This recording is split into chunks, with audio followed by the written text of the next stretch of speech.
ये ड्रामे ड्रामे नहीं हो गए, अजाब हो गए हमारे लिए। लड़ो नहीं, अपना अपना खाना खाओ। तुम लोगों को समझ नहीं आ रहा, कह रही हूँ अपना अपना खाना खाओ। और तुम, खास करके तुम ना बहुत शरारती हो गए हो। खाओ अपना, बदतमीज। चलो साथ साथ खाओ, पागल।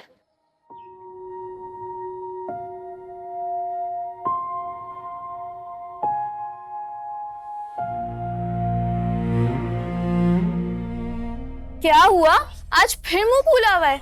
लगता है हफ्ता ही तू मैं चल रही है। बात अब हफ्तों और महीनों से बहुत आगे बढ़ चुकी है।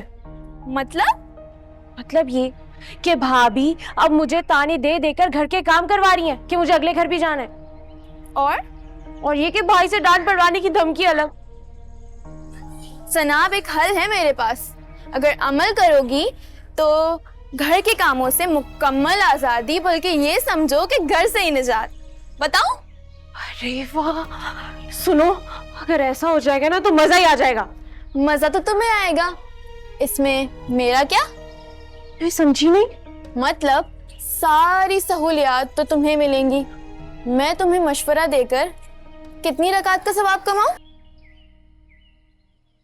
ओह, तो ये बात है। बिल्कुल। सुनो, तुम उसकी फिक्र मत करो, तुम्हें तुम्हारा इनाम मिल जाएगा।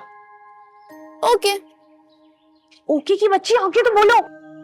आगे मैं जब बोलूंगी जब तुम मुझे मेरा इनाम दोगी, क्योंकि अगर मशवरा तुम्हें पसंद ना आया और तुमने अपना फैसला बदल लिया फिर?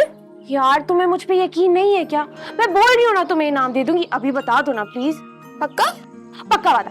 अच्छा, तो फिर मेरी बात ध्यान से सुनो। तुम ना एक काम करो, जब रात को बाबा आएंगे तो उनसे कहना कि तुम जॉब करना चाहती हो, तुम्हें घर का काम भी नहीं करना पड़ेगा।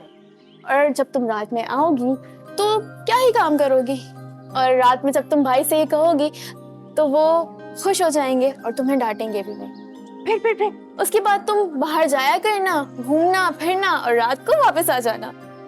इस तरीके से तुम भी खुश, मामा भी खुश, बाबा भी खुश, सब खुश। अरे वाह, क्या आइडिया दिया तुमने। अब तो मैं यही करूंगी। Thank you so much. बस अब तो मैं यही करूंगी। बिल्कुल, अब बस रात को भाई के आने का इंतजार है।